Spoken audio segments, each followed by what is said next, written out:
What's up, guys? Tambo here with your weekly core report. This last week was our biggest ever for our members, including 2 more millionaires. Let's get to the winners. NFL was our biggest cash cow last week, highlighted by some great calls across all of our content, including JT Hayes being all over the 49ers game script on Sunday. Subscribe to our YouTube page now so you don't miss calls like this. A little bit like the San Francisco defense, 3,200. I think Todd Bowles is a terrible head coach.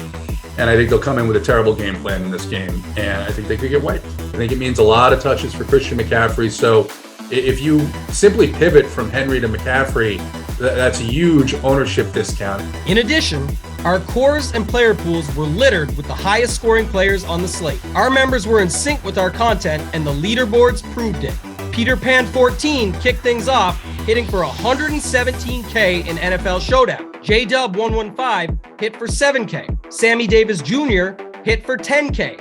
OG member Brittany turned $75 into $11K. J. Reed won $30K. CSP 246 shipped $40K. Craven or Vad used Mangones and my weekly construction advice to hit for $40K. And K. Phallic hit for $46K with a Russell Wilson lineup. We'll get to our biggest NFL winners in just a second, but first we need to shout out some big wins in our other sports. Our content continued to crush in the soccer streets, with NYG fan hitting for $10K. K. Phallic's hot streak continued in the World Cup, shipping for $27K. In NBA, Long Dick Dong hit for $7K, while in MMA, Sevens Vox shipped a monster $51K. At Rumpier Sports, we take pride in featuring content contributors who actually make a living playing DFS. We put our money behind our picks on every slate, unlike many of our competitors. There's nothing better than when our members benefit from our content, and this week was the best week yet, producing 2 DraftKings Millie Maker winners to follow up last week's Millie Maker success. Shout out to Deepwater, who shipped $1 million in the 44-44.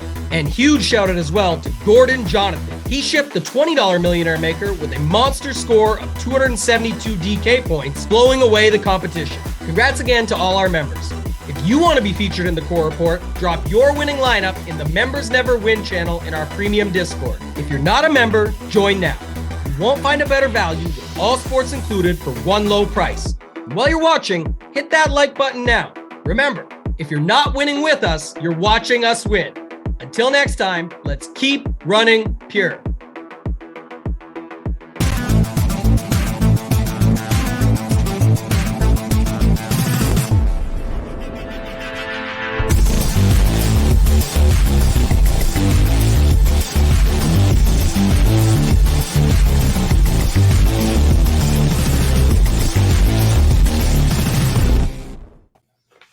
What's going on, everybody? Merry Christmas and Happy Holidays, everybody out there. Me and Simon here are gonna dive into a little showdown here. We're gonna cover the main game. It looks like on this slate as far as prize pools we're concerned. There, we've got the Tampa Bay Buccaneers favored by 7.5 points at the Arizona Cardinals here, with a total in this game right around 40.5. It looks like at the moment. So. We're going to dive into this and find some winners for us. Simon, how you doing this weekend? Doing good, man. Glad to join you again. We just did a playoff scenario show. For those of you who are interested in best ball, you can find it on our YouTube page. Playoff best ball, that is. You can find it on our YouTube page. Just subscribe over there and hit the like button on this video too. And we're going to break down this Christmas showdown game between Arizona and Tampa Bay. So looking forward to getting that into that with you, Snyder. Yeah, it's going to be an interesting matchup. I think we've got some ways to definitely get different and find some winners here to help continue the showdown winners. I mean, we've had a really good track record here recently with the showdown winners. I know BigT had and everybody at RPS were big on the 49ers last Thursday, I believe, with that shipper there. He won a bunch of there. A bunch of other members shipped too. We're excited to jump into this, but before we jump into this, I'd like it if everybody hit the like and subscribe. It really helps us grow this platform, and it lets you know when all our shows go on for it. We've got shows for every sport, so hit that like and subscribe. And then if you want to join RPS, use that promo code HOHOHO25. That's our current promo going right now. It's 25% off all packages are our package. It doesn't include SaberSim at the time, but it does include all the premium content we have over at Rumpier Sports. So use that promo code HO25 to take advantage of that, as we're going to be full steam here ahead with NFL, NBA. We've got MMA, every contest, every sport going. We had a huge soccer outing the last couple of weeks with the World Cup wrapping up. Many shippers there. That's all under the same umbrella. They're all sports, one price. So make sure and use that promo code HO25 and join the movement with us here as we kind of dive into this. First look, we can start with like captains and such. Simon, what's jumping off the page to you here as we get into this game here? Well, it's an interesting game.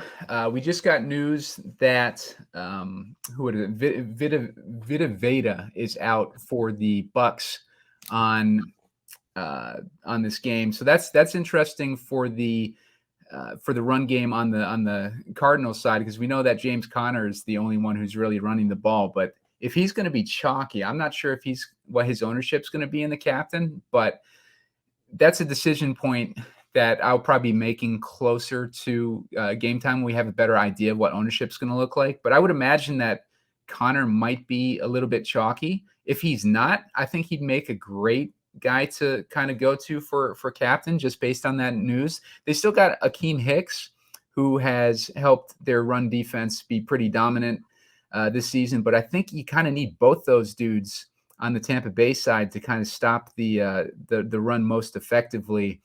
So it'll be interesting to kind of see how that sways ownership and stuff. But we also just got word that Winfield is going to be out for the Bucks too. So that's like another weak point in their secondary. So we got Trace McSorley facing off against Tom Brady.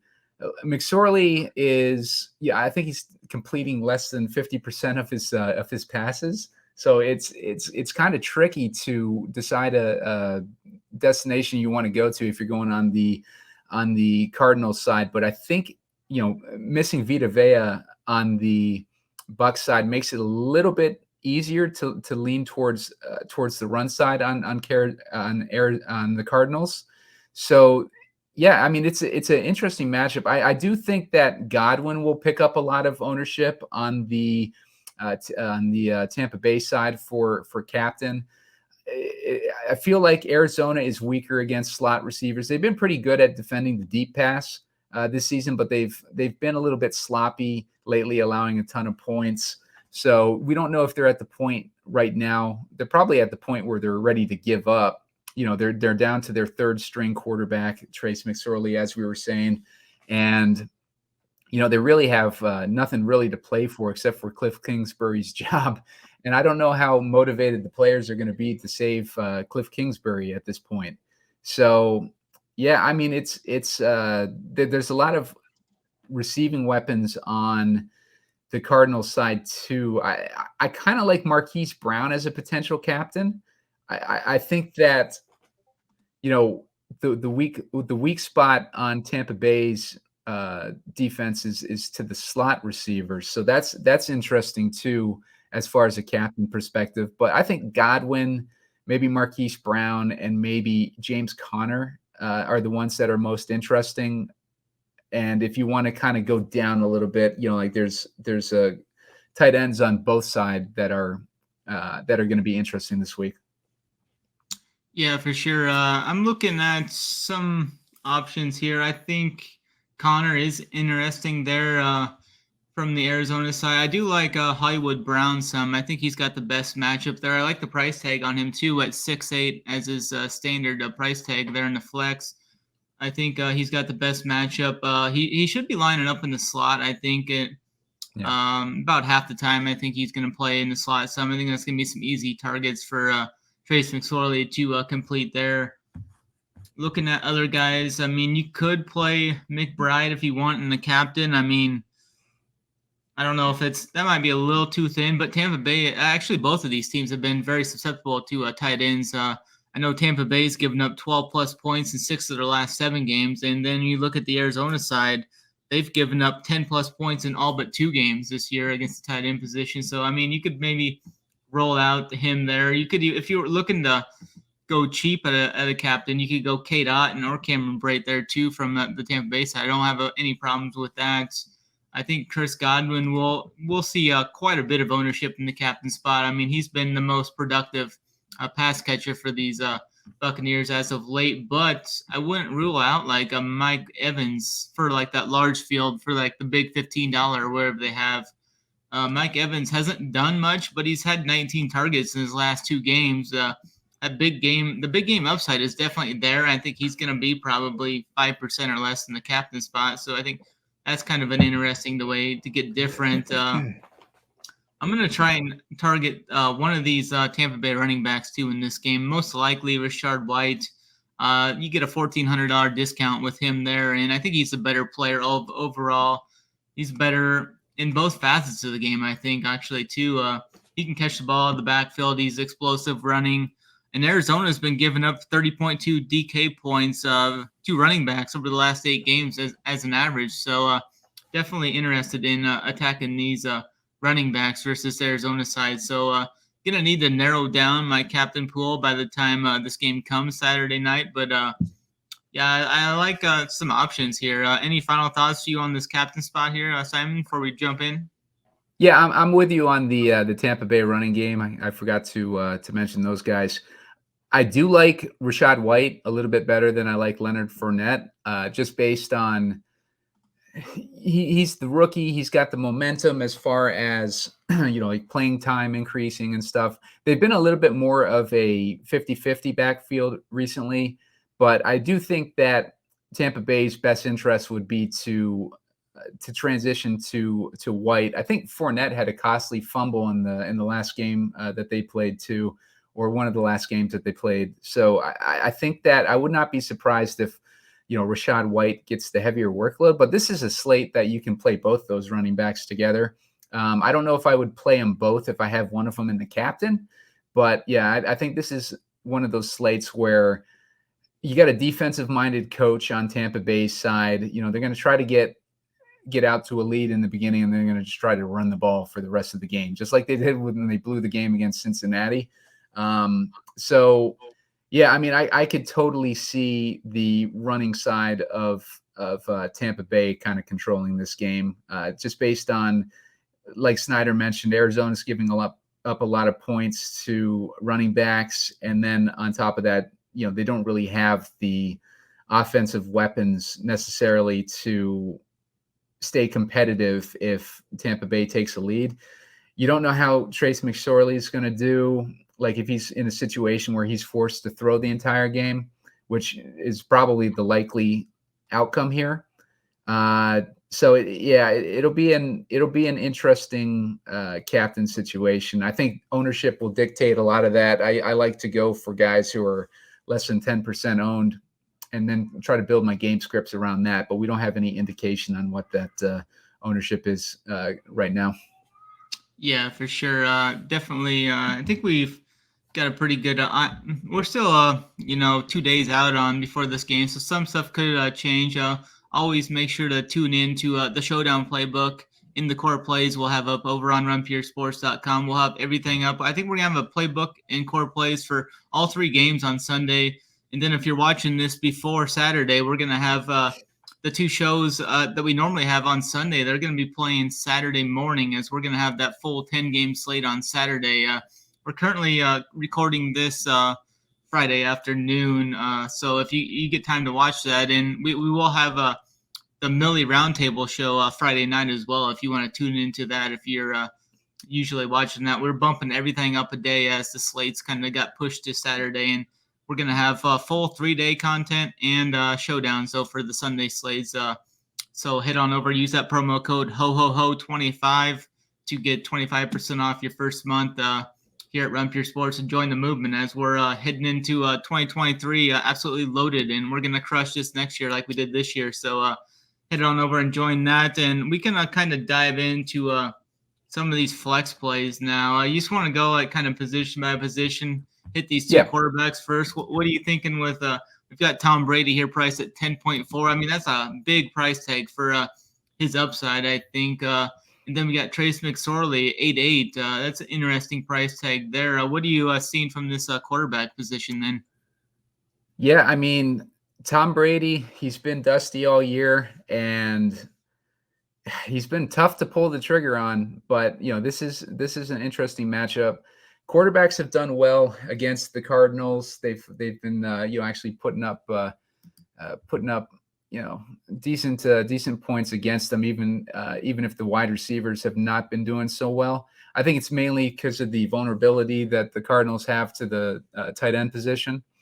I think in this particular matchup, the way that the game script is looking like it'll play out, 10-4 might be a little too expensive for Brady if you want to try to get those running backs in there. So he might be a guy that you want to look to fade a bit. I got the Cardinals since week 8 are allowing about 18 DraftKings points to the quarterback position. So you add that on top of a team that's kind of lost their motivation at this point. Like we were saying, like the only thing that they're motivated to do is save Kingsbury at this point. And I don't know how motivated the players will be to do that. So yeah, I mean, Brady would be interesting, from a raw points perspective, I think. But Trace McSorley on the other side, he's basically he's an unknown at this point. We've seen him in the preseason. We've seen him. He played with Baltimore, so Snyder might have a better idea of the type of player this guy is. And when he played last week, I don't think he did horrible. But like I think he's a career like under 50% completion percentage. He does have some mobility. He's able to run the ball, which makes him interesting, and potential ability to outscore Tom Brady if you're looking to only play one quarterback in this game. But he could run in, like, even if let's say for sake of argument, he ended up getting throwing like 25 yards, which would be 5 DraftKings points. Maybe he throws one touchdown that make it 9.5, and then he runs one in. So 16 points is not out of the realm of possibility for Trace McSorley in this matchup, especially given the potential game script. What do you think, Snyder? Yeah, for sure. What's that? Yeah, I think the price tag on Brady is a little too high for me. The way I'm gonna approach both of these quarterbacks, I think I'm gonna under project both of them and just see kind of where they land. Like, I know Tom Brady's probably going to project around 20 points across the industry. I think I'm going to come into this slate and I'm going to project him at like 17 points or something kind of median projection for what he's done like over the last 10 weeks. I know he had the 20 plus point game last week, but I don't think he had a game that high in 6-7 weeks before that. So I think I'm going to plug in like a projection of 17 points or something with him and see where he falls. If I get, depending on how much, I'll just take whatever I get there, wherever he falls. I'm definitely not going to play him in the captain, but I think he'll probably land on a few of my teams in the flex. And then with like McSorley, it wouldn't surprise me if he threw for, 200 yards, maybe most. I think his highest last year was like 251 or something, the 2 or 3 games he played. He does have some mobility, some rushing upside. So I think that's a plus for him there. The 8.8 price tag, though, I mean, I think the running backs for Tampa Bay or some of these other skill position players priced below him could outscore him even. So I'll probably project McSorley right around 14 points, maybe 13 or 14 points, and just see where he kind of falls. But that's just kind of the way I'm going to approach these guys, just kind of under projecting them and see where they fall. I know like Hoop does that quite often. I kind of learned it from him.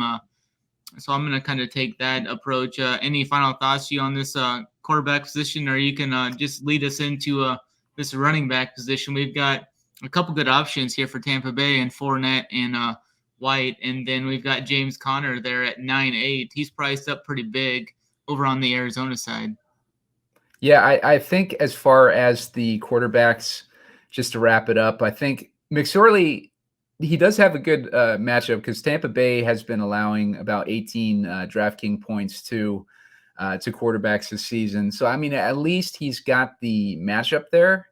I just think that the Cardinals throughout the last few weeks, they've been missing like their entire offensive line, and they've just looked bad. Like, and I just don't think that the thing that McSorley would have going for him is that mobility. So like if he can get running with his scrambles and he can get those dump offs to the tight end and Marquise Brown, I could see him having like a decent game. But yeah, I would probably lean where Snyder's at, like in that 14, 15 point range for McSorley. But if you wanted to build a case for him with your game script, I could see a case being made for McSorley. With these unknown quarterbacks too, guys that don't have a ton of tape on them, like anything can happen. Like he could come out and be effective against the defense who doesn't know really how to defend him. And if the defense is missing Vita Vea already and they're missing Antoine Winfield, like that kind of sets up McSorley to outperform a little bit. So don't write him off completely, but we really don't know what to kind of expect with him. So he's kind of an unknown there. Check out his ownership when we get closer to game time, and if he's going to be low owned, then he's going to be a guy worth including in your player pool, I think. And then from the running back perspective, like we mentioned again, like with Vita Vea being out, that's going to reduce the effectiveness of that Tampa Bay run defense, which has kind of been up and down all year. So that sets up James Conner to potentially, have a big game. He's going to get a ton of work. They released the backup running back a little bit, Benjamin, earlier in the season. Like, for those of you who are familiar with best ball, he's a guy that people were drafting, expecting him to, be a decent running back. But now he's been released. So it's really James Conner and Keontae Ingram behind him. And Connor's getting all the work basically in this backfield. And you've got to figure with a third string quarterback, he's going to get a decent workload in this, regardless of the matchup. And the Tampa Bay side, as we were mentioning earlier, Cardinals have been super vulnerable against the run. They're allowing over 30 points a game to running backs since week 8, DraftKings points. And we got Rachaad White and Leonard Fournette that are kind of splitting that backfield. Defensive-minded coach, like I said earlier, I think that the running game for the Tampa Bay is going to be the focal point of the Tampa Bay offense this week. And yeah, I could just see this running game scoring a decent chunk of points, and I could see both those running backs ending up in the optimal lineup. Yeah, for sure. I like the running backs from Tampa Bay side more so than Connor, just based off price there. And I like Rachaad White over Fournette. Interesting looking at Fournette's game log. They're still giving him some work. I think that price tag is a little too high, though. 6 of his last 7 games, Fournette's had 10 or less carries in. He's went 10 carries, 4 carries, 10. He's got some 9s and an 8 in there. We saw him get like 20-plus carries early in the season, but they've kind of shied away from that and are giving White more work here kind of down the stretch here. I liked White coming out of college. I think he's solid. He didn't do as much in the pass game last week as he had the last 3 games. I mean, he had 5 catches, 6 catches, and 9 catches coming into last week's game and only caught 1 pass. So I think that could kind of regress there and go back to his upside there, where he had double-digit games in 4 straight games with an upside of 20 points. So I'm going to be higher on White here in this great matchup here. And then you look at James Conner.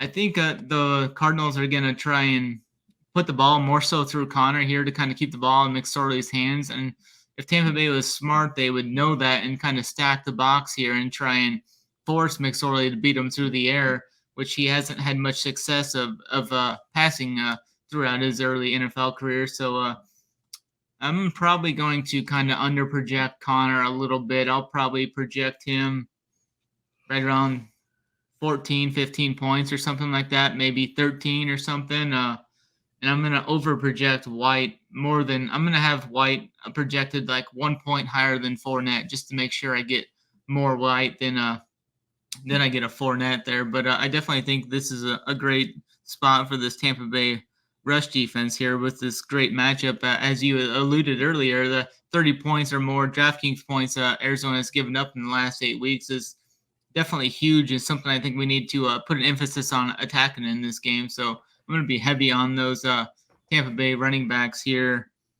And probably we'll be underweight on Connor. I mean, that price tag is up there. That's quite a bit. I think I might even cap him at like 20% or something like that. Any final thoughts on these RBs? Then we can dive into some pass catchers here.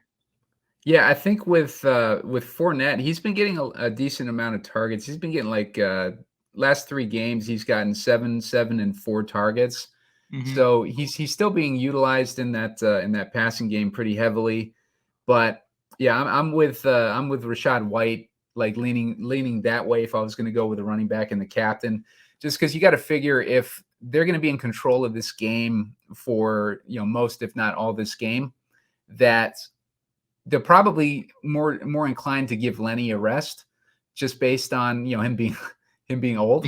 And Rachaad White, get him some more work and get him some more play time in this game. That's kind of should be handled pretty easily. So yeah, I would not be surprised if Rachaad White gets a heavier workload, but like at the same time, like 10 rushing attempts and 7 targets for Lenny is not outside the realm of possibility. So 17 opportunities there. He could against a weak run defense pull off like a 15-point game in a situation like that. Maybe 14, 15 points for Lenny, and then you throw like 18 to Rachaad White or something like that. I mean, that would not surprise me at all. And you add an extra touchdown in there for Rachaad White, maybe he gets in the 20s somewhere. So yeah, this running game for Tampa Bay, keep an eye on the ownership on these, because if they're if people are going to shy away from that timeshare, that could be something worth targeting. Yeah, absolutely. I know we're not like high on these quarterbacks on this slate, but we've got some good receiving options here, and I think some of the raw points that they're gonna accumulate, even though the quarterbacks may not have ceiling games here, I think these receivers are still gonna accumulate some raw points that we need to climb the leaderboards here. So we've got 4 main targets for Tampa Bay here to discuss.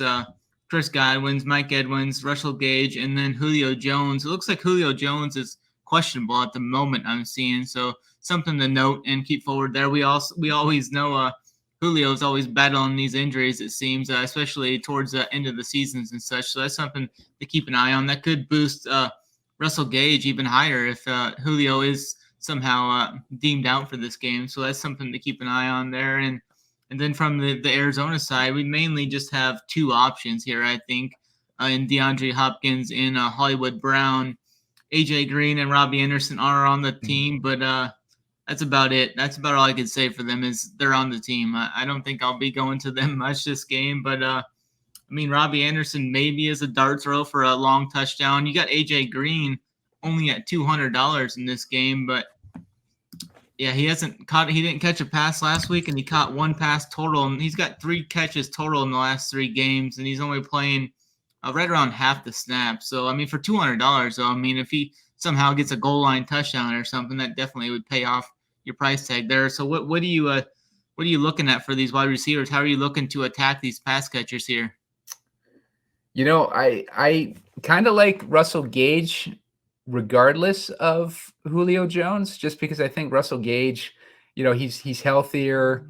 He gets those shorter routes. I think with Julio, like Tom Brady's arm is such a noodle at this point, like getting it down to Julio, he's been having difficulty connecting on those deeper passes. So I could see Russell Gage having an impact on this game. But I do think that my favorite pass catcher in this game, besides, I think Godwin is probably the obvious one, but Marquise Brown, I just think that Trace McSorley is just going to be trying to dump this ball off and, go for those like high percentage catches and stuff. So I could see Marquise Brown in the slot being a guy that he targets heavily. We saw in that last game, people were kind of thinking that Dortch was going to be the slot receiver for Arizona. But the previous game, like Marquise Brown was getting the work in the slot, and it makes sense to keep Marquise Brown in the slot just based on,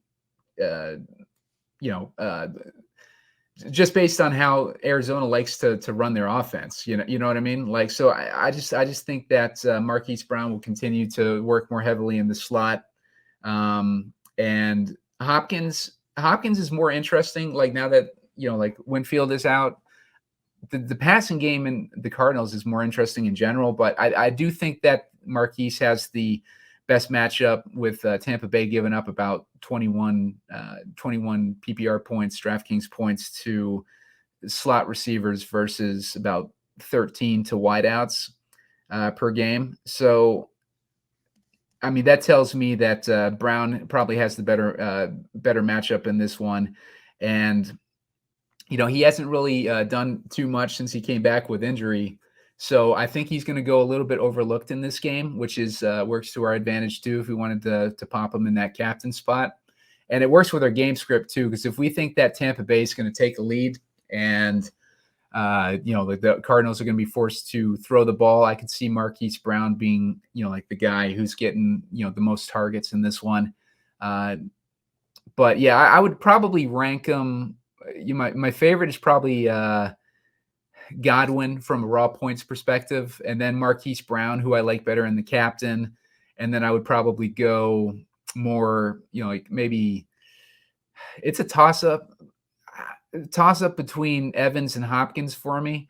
Like just based on, if we go based on game script, probably Hopkins over Evans. Mm-hmm.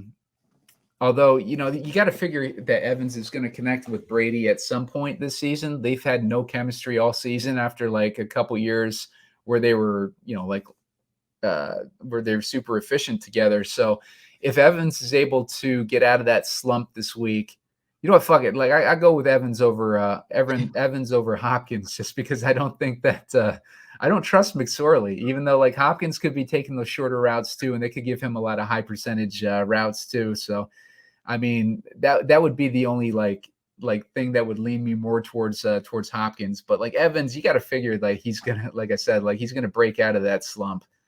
Yeah. Any thoughts of just playing Evans like in the captain, like 15% or something, and fading in the flex? Because if he's got a big price tag there, and if he is that ceiling, I think it's going to be needed in the captain. And if he keeps kind of dudding how he is, I think that's kind of a way to kind of get different in our builds here, and just play him in the captain and kind of maybe under project him or something in the flex. Because if he gets like 12 at that price tag, I don't think he's going to be on the optimal. Any thoughts of that for you? No, I like that. Just based on like Evans is high priced on name value only. Mm-hmm. His past several games, 13 DraftKings points, 8 points, 9.9, 5, 10.49. So since week 8, he's crossed double digits only twice. So man, it's just like I don't know what the hell happened to that connection this year. It's been weird with Brady all season. Like in the preseason, like when we were trying to look at him for best ball, he skipped basically all of training camp. He's been having that shit go on with his wife. But I have seen like pictures, like Brady's got like a new lady now. So shit, man, maybe that's going to get his head back into things. Maybe that'll like kind of clear his head a bit and like maybe get him going again, and maybe he can start that connection with Evans again. But yeah, no, I can see what you're saying, Snyder, and keeping him as a captain only, and just hoping that he breaks out. Yeah, that's kind of the way I think I'm going to treat him. I do really like Chris Godwin, though. I'm right there with you. He's like the more stateable. He's been the more safer guy. He's got a big upside, though, too, as we've seen. Just a few weeks ago, he put up 32 points, 12 catches, 110 yards, and a touchdown. So I think Godwin's definitely in play, both the captain and in flex spot. And then I'm right there with you with Hollywood Brown there. I think he's the best point per dollar pass catcher on this Cardinals team, and I'm going to play him some in the captain even as well too. He's seen 8 targets the last 3 weeks. I think he's going to get some of those lower A-dot throws there, like you'd mentioned from McSorley, to kind of get him try and get McSorley going early. And Hollywood Brown's got the speed to kind of, if he makes a guy miss, he can take one to the house. So I definitely like that there with you. I'll play some Hopkins in the flex. I don't know if I'll get to him in the captain, though. Probably not. I think Hopkins is just kind of the raw points guy there. He's averaging about 10 targets every game he's played this season since coming back from that suspension. So he's a flex play consideration for me. I'll probably project him somewhere around 15 to 17 points or something like that, see where he lands. So I'm kind of high on him, too. I'm on Marquise Brown. AJ Green may just be a dart throw. If I put some tournaments into that large field tournament, maybe I'll put him on a couple teams if I have, like a Godwin captain or something to help free up some salary there. Probably won't get to Robbie Anderson much at all. I think he's pretty much in the doghouse. I mean, he's only playing right around 20 snaps a game, it looks like. 2 targets last week, no catches. And then there with Russell Gage, I'm right there with you. I like what Russell Gage has done early on in the season with Brady, and then he comes back last week full health, plays the most snaps he has in 3 weeks, and goes out and catches 8 passes for 59 yards and 2 touchdowns off of 12 targets. So, yeah, I'm right there with you on Russell Gage. I'm going to be high on him in the flex spot for sure at that $6K price tag. That's a fantastic price tag on Russell Gage here, I think. So, I think we're pretty much in lockstep here. I think the only difference we have is that Mike Evans, I probably won't play him in the flex, and I'll just put him 10, 15% in the captain just in case we get that ceiling game out of him, which should be coming here at some point, like you say. Yep. But looking at that box score, it's not pretty, which should depress his ownership. I think he'll probably be like 2 or 3% in the captain. So if you play 10%, you're going to be 5x the field probably. So, yeah, I think that pretty much covers the pass catchers there, unless you have any final thoughts here on these wide receivers. No, man, I got a feeling about Russell Gage, like not just based on, kind of based on last week where he finally broke out a little bit, but he's finally healthy, like he's been hurt all season basically. So now that he's, he's finally, kind of healthy again. I think it's interesting. Like just looking at his game log, he got 12 targets against Cincinnati last week. And he's had another game versus Green Bay where he got 13 targets. Now, Tom Brady was talking him up big time before he joined the team or right after he joined the team, saying that, he was going to play a big role in everything, which obviously we know. But there were a span of week 8 through week 12 where he was hurt. And he wasn't obviously wasn't playing, but before that he was getting like 5 targets, 6 targets, 13 targets, and a couple 4 target games in there too. So he has the potential to get like 6 to 8 targets, right? And he's probably more consistent than Julio Jones at this point. And last week he got 12 targets. So I could see Russell Gage getting, 6 to 8 targets depending on how this game plays out. I just think he's an interesting play this week, and I think he's another guy that they might want to get going a bit leading into the playoffs here. Yeah, absolutely. I'm right there with you. Then we kind of come to a really good advantage here for both sides of the ball. It looks like Tampa Bay's given up 12 plus points to the tight end position in 6 of the last 7 games. And then you look at Arizona, I think they've been the absolute stone worst against tight ends this year. They've given up 10 plus points in every game but 2 this season, with a couple stealing performances there. I know they've given up like 25 plus points 3 or 4 times this year to the position. And it may be tougher to gauge here with the Tampa Bay side because they've got Cade Otton and Cameron Brate there. I think I would lean to Cade Otton. I know Cade Otton didn't do much last week. Only had 1 catch, but he had 4 catches and 6 catches in the 2 games before that. And Otton was a guy that Brady leaned on quite often this season when Cameron Brate was out with the injury. So Cameron Brate saw 4 targets last week, 2 catches the week before. I think I'm gonna be rolling heavier on K. Dot in there, and then we've got Trey McBride's filling in for Ertz there at Arizona. He's seen his targets have been pretty steady the last couple of weeks. The catches went up from last week, 4 catches last week from 3 the week before. So I think he's interesting. The price tag there is a little tougher to swallow there, being priced at 5.4K compared to 4.8 and 3.2 with the Tampa Bay guys. What are you seeing here from this tight end position? I just wanted to add real quick on that Russell Gage point. Byron Murphy is not expected to play this week, which benefits the slot receivers, I believe, for Tampa Bay's side. So Russell Gage runs about 41% of his routes from the slot. So keep that in mind. Like when you're considering Russell Gage this week for your lineups. So him and Godwin. Obviously, Godwin runs majority for the slot, but Russell Gage has a decent amount there too. As far as the tight ends, yeah, like Snyder's saying, like these are 2 defenses that are bad against tight end, and I think the focus will probably be on those Tampa Bay tight ends and trying to figure that out, and that's good to do. I like Cade Otton a bit there. I think Cade Otton has shown some upside this season. He's had like a few good games. But Trey McBride is a guy that you might want to pay attention to, because again, with these quarterbacks that are kind of coming in off the street or third string quarterbacks, they're looking for safety outs, and those are going to be the running backs, the slot receivers, and the tight ends. So Trey McBride could end up having a decent game here. Not sure how much he was targeted last week versus when what's his face Trace McSorley came into the game. Let me just kind of scan through here real quick and see what he did last week. Where the hell is he? Yeah, Snyder. Looks like he ended up having decent amount of targets. He had like 5 targets last week, 6 targets the week before.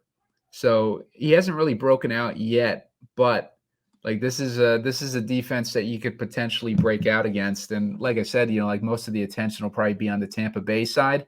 Although I do like Otton, like a decent amount. I kind of like Trey McBride if you want to get a pivot off of that Tampa Bay side, though. Yeah, for sure. I think I'm going to be heavier on K-Dot, and I'll have some Brate, though. I think I'm going to try and – I know their price is a little different. I'm going to try and project them to be the same value-wise. Like, I'm not sure what that looks like. I think it's going to be like K-Dot, and if I project him at 6.5 points, that's going to – I may have to go a little higher than that. If I put K-Dot at like 7.5 in Brate at 6 or 8 and 6. I mean, I think that's going to be about the same point per dollar. I'm going to try and get those two at relatively the same point per dollar play there for those two. I'm going to be overweight on both of them there. And then I'm going to have some Trey McBride as well coming into this game. I think just a good matchup. The tight ends generally an easy target for a quarterback to find, maybe an easy spot for McSorley to get started here. So, yeah, I think that's pretty much it for the tight end for me. We can dive into these kickers and defenses if you want. We've got the Tampa Bay defense 4-6, 3-4 for the Arizona side. Both of the kickers are right around 4K. I usually put a rule max 2 of kickers and defenses if I have all 4 in the pool. What's your thoughts, and how are you going to approach these tight ends or kickers and defenses here? Yeah, just one more point on the Otton versus McBride. I'm surprised that McBride is like more expensive than Otton, and Otton has shown like he's the only tight end in this matchup who showed the upside. Like he's had several games where he scored double-digit fantasy points, and Otton, McBride has not had one of those games yet. So this is all kind of priced based on hope for McBride. But, like, I think decisions on that are going to come down to ownership, because McBride could end up being a pay up to be contrarian type of play, and he has a breakout potential. He was one of those guys that was drafted highly and everyone had high expectations on him. And he's, he hasn't been bad this season. But as far as like kickers, I like the kicker for Tampa Bay for sure, Suckup. He's shown a lot of games with double-digit points this season. He's had 5 games where he scored over 10 points. So that's good. And Tampa Bay shouldn't have any trouble moving the ball in this one. And if they stall out in the red zone, they won't be hesitant to kick those field goals. A defensive-minded coach, he just wants to get as much points on the board as he can, and he doesn't want to take any chances with going for it on fourth or anything like that. So, yeah, I would lean Suckup as my favorite kicker, and then Prater. What's Prater done? He had 14 points last week. Other than that, he's only had one other double-digit game, and that was back in week 3, where he also scored 14 points. So depending on how you think that the Cardinals can move the ball against Tampa Bay, I would kind of lean more towards Suckup if I'm playing a kicker, and just kind of maybe I don't think I'll fade Prater, but I might, depending on what his projection is, I might project him down for a little bit more than what he's projected for. But that's all going to kind of come down to projections. And what do you what's your lean on Prater, Snyder? Yeah, I'll probably have some of him. I don't think I'm going to be too farly overweight on him, though. I mean, it is a good spot for both of these kickers being in a dome here in Arizona. So I think they're both. I'll probably project them both at maybe 7 points or something, and kind of just see where they fall. Maybe Suckup I go 6 or 7.5 or something on, and maybe Prater 6.5 or something. But I'll probably generally project them about that. I'll probably cap both of them. No, I'll probably cap Suckup at like 30-35%, and then I'll cap Prater at like 20-25%, and just kind of see where it falls in the optimizer when I run the Saber Sim optimizer there, like I usually do. If you guys want to hit the like and subscribe, that really helps us out here. It helps grow the platform, helps keep bringing these free shows to you guys each and every week for multiple sports there. So hit the like and subscribe. That really helps us out a lot. Any thoughts on these defenses then, Simon? I'm kind of not sold necessarily on either of these guys. I think Tampa Bay would be the side I would attack more so. They haven't really gotten many sacks, so they've only had 4 sacks in the last 3 games from Tampa Bay side, but they are facing off against the worst quarterback there. And then you got Arizona facing off against the statue Tom Brady there. I think the Cardinals could make some noise here on defense. They had 7 sacks last week, so that's something to kind of keep your eye on here. Any defensive thoughts here? Yeah, I mean, with defenses, I think people get a little bit trigger happy with defenses when they see them facing like a third string quarterback or something like that. And usually like they end up disappointed. And I see like Tampa Bay is projected at something like 8 points defensively. Or no, I see them at 9 points defensively, and they're almost 5K. So, like I could see playing the Bucs, but like that's the type of play that I would cap. I wouldn't want to be over the field on the Tampa Bay defense, especially if they're going to be highly owned. If they're going to be high owned, you might just fade them altogether, because like Tampa Bay, like their defense has not been good for a fantasy perspective. We're looking at like 3 points, -2 versus San Francisco. We're looking at 3 versus New Orleans, like who's kind of a comparable team to the Cardinals. Cleveland, they only got 6 against.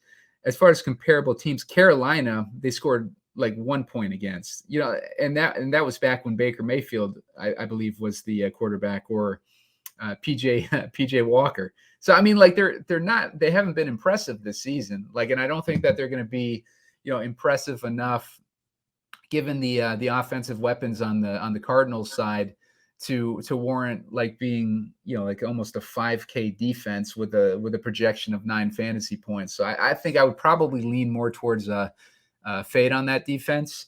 But the Cardinals kind of would probably avoid them. They're a little bit more interesting at 3.4K. You could kind of write a storyline about the defense stepping up, knowing that the offense is going to be struggling. So they kind of come into this game super motivated, and they're playing Tom Brady, so like that's going to motivate them even more to kind of show up a legend. So, and Tom Brady has not been playing well. So depending on how the game script goes, I think Arizona's defense is a little bit interesting because they've had good games this year. Like they were a decent defense for a large part of this season. They've kind of fallen off recently, but like they've had games where they've scored like 11 points last week. Week 7, they had 17 points. Week 6, they had 14 points. So they have a lot more upside than the Tampa Bay defense. And Tampa Bay's offense is definitely mistake prone. So, I don't hate the Cardinals defense in this one, depending on what your game script is that you're writing on this game. Yeah, I think I'm gonna kind of be underweight probably on these defenses. I'll probably project them somewhere in between like 5 to 7 points for both of these guys and see where it goes. I'll probably cap them both at like 25% or something. I don't want to get too much of these and just hope like heck we can fade these defensive touchdowns, which would definitely break the slate. But if we can bink not getting a defensive touchdown here, I think we'll be sitting fine being underweight on these defenses in this slate. With a low total, I think people are going to try and jam the defenses more than they need to, but I'm going to be underweight on these defenses as well. I think that pretty much covers this slate pretty well. I think we covered everything well, broke down each position point and the captains and such. Any final thoughts here then for you, Simon? Yeah, I would just say, come up with a good game script built around your favorite captain.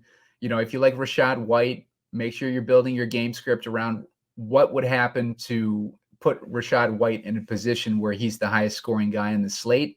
If you like Marquise Brown, like try to get creative with like what would be the most, likely game script to get Marquise in that captain spot. And just, like think through it. Like don't just like plug guys into an optimizer or whatever. Just think it through, build your game script like by hand first, and then maybe you build something that you like by hand, and then you decide, okay, this is the direction that I want to go when I'm building this in an optimizer. So that way you're making sure that whatever you pump out of your optimizer is kind of in sync with the way that you want the game script to play out, and think hard about correlation and stuff like that when you're doing this, and just good luck with it. Yeah, same here. My coming to these showdown slates, yeah, you definitely have to build your script out and make sure to get your rules down. Like BigT kind of posts that on the showdown page. So if you're playing one of these Tampa Bay running backs in the captain position, I wouldn't play the other one in the flex. I think they're both viable in the flex together, but if you're after that stealing game from one of them, it's likely the other one's probably going to bust. So if I'm playing like White and the captain, I probably do eliminate Fournette on those type of builds. And then if you've got like Marquise Brown in the captain, and you've got Chris Godwin in the captain, generally you want to kind of correlate the quarterback with them there, because if they're going to go off, they're most likely going to drag their quarterbacks with them raw points wise enough. Kind of some rules like that. I know BigT always puts that on his showdown page, all the rules he's doing. We'll be in Discord too throughout Sunday and Saturday. If you have any questions for anything on this slate, reach out to us and we'll respond in the Discord feed there, which is open to members only. Just another a benefit to being a member here at Run Pure Sports. Use that promo code HOHOHO25 to get yourself 25% off all sports, one price. We got PGA gearing up. We had a meeting last night on it. Really excited about the product we're going to put out for that going forward into 2023. So join the movement and think that's going to do us for us tonight on this show. Good luck. Run Pierre as always. Simon, thanks for joining me here. And that's it. We're out.